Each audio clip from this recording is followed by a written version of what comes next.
Finally, in the main event of Night 2 of WrestleMania, WWE Universal Championship is going to be on the line. It's going to be no countouts, no disqualifications. The only way to win is by pinfall or submission in the middle of the ring. And remember, Trevor, the champion does not have to be pinned or submitted to lose the belt. Who will it be? Will it be the man who literally outlasted 29 other superstars to win the 2021 Royal Rumble from number one? The man whose career was cut short by a debilitating neck injury. The man who has done quite literally everything there is to do in WWE except win in the main event of WrestleMania. Will it be the Rated R Superstar Edge? Or will it be the greatest underdog in the history of professional wrestling? The man who is likely wrestling his final match at WrestleMania before he calls it quits for a career. The man who just 7 years ago, today, Trevor, beat Triple H, Batista, and Randy Orton in the same night to become the WWE Champion. The man who knows a thing or two about winning triple threats in the main event of WrestleMania. The man who is considered by many to be the best wrestler to ever lace up a pair of boots. Will it be the American Dragon, Daniel Bryan? Or will it be the big dog who runs the yard? The Samoan badass who has reinvented himself into one of the most must-see and despicable characters in professional wrestling today? Who, with Paul Heyman by his side, has run a roughshod through the SmackDown roster and his own family over the past 7 months? Will it be the reigning, defending, undisputed WWE Universal Heavyweight Champion of the world, the Tribal Chief Roman Reigns? That's my setup for the match.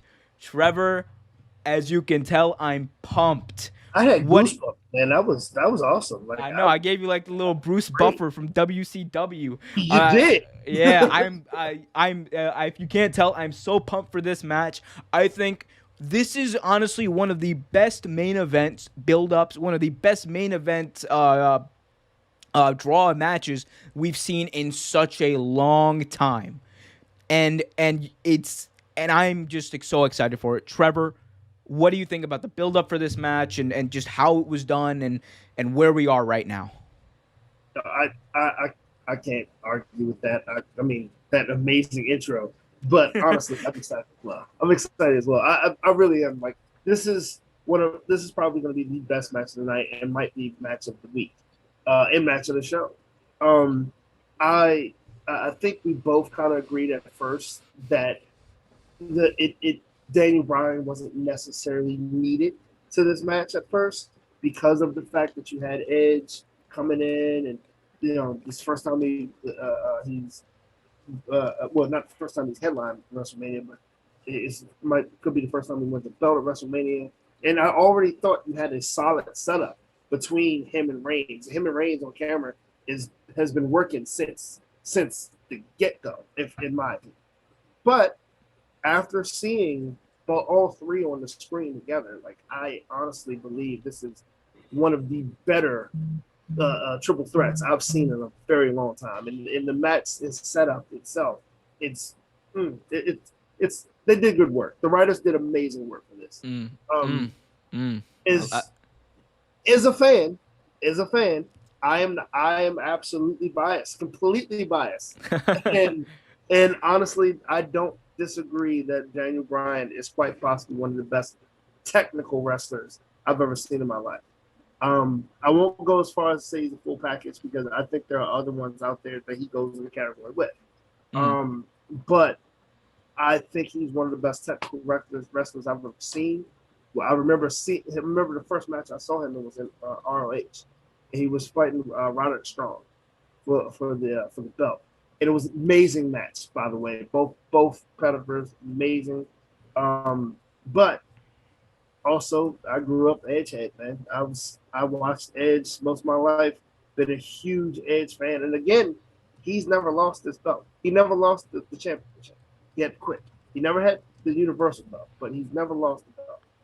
Um, yeah, I think the gimmick for both of them is solid, and I think, like you said, Roman Reigns being the best Roman Reigns has ever been, being the most despicable human being he possibly can, and bringing his family in to do his dirty work, to me makes sense. If you want to make a stable, you bring the Usos and both Usos and Roman Reigns. You have a great stable. You have a great faction. If that's the way you want to go. But in this match, I gotta go Edge. That's who I want to win. That's who I would love to see. But it's gonna make, like we said weeks prior, I think Daniel Bryan wins this match. This is the one match where I literally have no idea who's gonna win, and that's what I think makes this match so awesome, because you literally do not know what's gonna happen, but you're also excited for almost any outcome that could happen, because you already know these guys are gonna work a great match. You already know that you're going to be drawn in because of everything you mentioned. Edge, for the first time in 11 years, never lost a championship. Daniel Bryan also main evented and didn't lose his title then. You know, Roman Reigns reinventing himself into someone who the fans actually give a shit about. Right. Like, this is wrestling at its best. And the way that they built it up, right? I said before that they kind of worked themselves into a corner with the Daniel Bryan thing, because you don't put Daniel Bryan in these premier matches for the title leading up to WrestleMania if your plan isn't to have him in. So maybe they were forced in, maybe not. Regardless, what they've done the past few weeks with turning Edge heel, giving him this edge, and then last week on SmackDown, they had Bryan literally just demolish both of them and just come out and be, the lovable, underdog that he is. They're building everyone up to be good. Roman Reigns, though, I do think has been lost a little bit in this. Yeah, I've noticed that. Yeah, I think he's kind of been in, because recently they've been trying, I think, to catch up with the Daniel Bryan Edge thing. They've been building that up a little bit, and he's kind of get lost a little bit in the shuffle. But at the end of the day, the title is with him, and I guarantee you, Paul Heyman on the Go Home show is gonna make all of that up with a fantastic promo. Roman Reigns gonna be a badass like he is. I'm so ready for this, but I have to disagree with you on the win. I think I'm so not objective on this, and I make no bones about it. I am not objective at all. I do think I've read reasoning rather for why I think the way I do. As a fan, no question, I want Daniel Bryan to win. I think I want to see Daniel Bryan once again in a triple threat match at the main event of WrestleMania win. Because who doesn't love Daniel Bryan? Like, exactly. Yeah, like you can never be mad about Daniel Bryan winning, even when he was a heel. It's so hard to see him as a heel role because it doesn't make sense. But he made it work as a heel, and that's kind of why I say, amazingly enough, he did. Dude, that's why I say Daniel Bryan is actually one of the more underrated, like, overall packages, because what he did last year, going from the most hated wrestler, or the most beloved wrestler, to one of the most hated, legitimately most hated wrestlers. Like, when he called Kofi Kingston a B+ player, you knew it was a work, but that hurt. It hurt. It hurt. Like, and he made you care. And and Kofi Kingston, I'm telling you, he's great. But he doesn't get over to the extent that he does without Bryan at WrestleMania 35. Absolutely. Like, that put him over the top. So for me, it's a personal thing. Like you said, you mentioned that Super Card of Honor 2006 match. Know your wrestling trivia, kids. With Roderick Strong. Like, he's been the best technical wrestler on the planet, I think, for a while.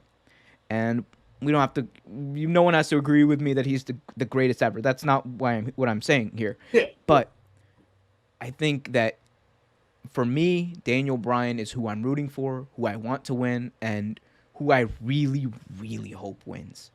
And if we're talking about who should win, I still say Daniel Bryan, because here's the thing: what better way to end WrestleMania, to end Daniel Bryan's last WrestleMania, right? Because we know he's contract's up. He talked about retirement ad nauseum. The whole promo is building up to this has been like, It's my last run. It's my last run. Edge might yet have like a few years left in him. Like Christian's like damn near 50, and he's debuting in AEW. So, Yeah, his career is probably going to be longer. Daniel, I think, is more close to retirement, like true retirement.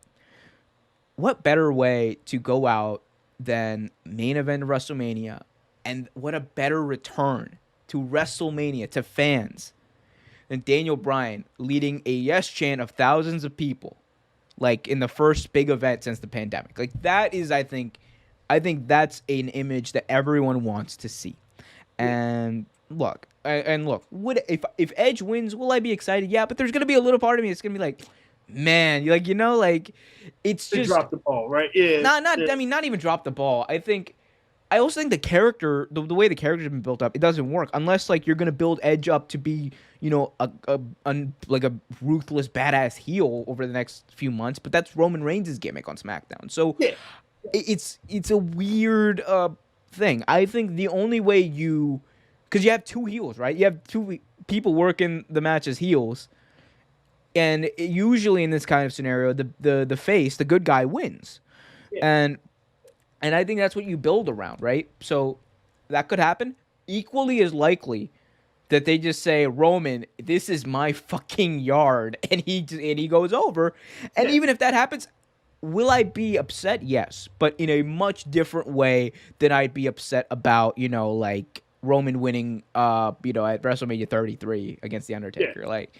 So I'm excited. This is be a great big money match, draw match. I'm gonna deal with all of Peacock's bullshit because of this match. Yeah, me too. Like this, and it's just look, I know we have not talked about like Roman Reigns enough, I think, and I think he should get his due because this is the best build he's had to a WrestleMania match. He's also mentioned Drew McIntyre for carrying the company. Roman helped too. Roman definitely helped. Oh, he carried SmackDown for sure. Exactly. We haven't given him that credit for that, which he deserves. Yeah, and SmackDown's been the better show. It has. Forget SmackDown's been SmackDown is so easy to watch and so fun at times to watch, and these three right here in the corner have made it so fun and so easy to watch, and I just love the fact they're gonna get they're gonna get the time to shine in the main event. I hope this is like a 30-minute brawl where these guys just kick the shit out of each other. I want this. Thanks for watching this video from Real Take Sports Talk. Remember to like, share, subscribe, hit that notification bell so you get notified whenever a new video is released. Also remember to check out our live show every single Thursday at 8 p.m. right here on the YouTube channel. And remember, keep it real.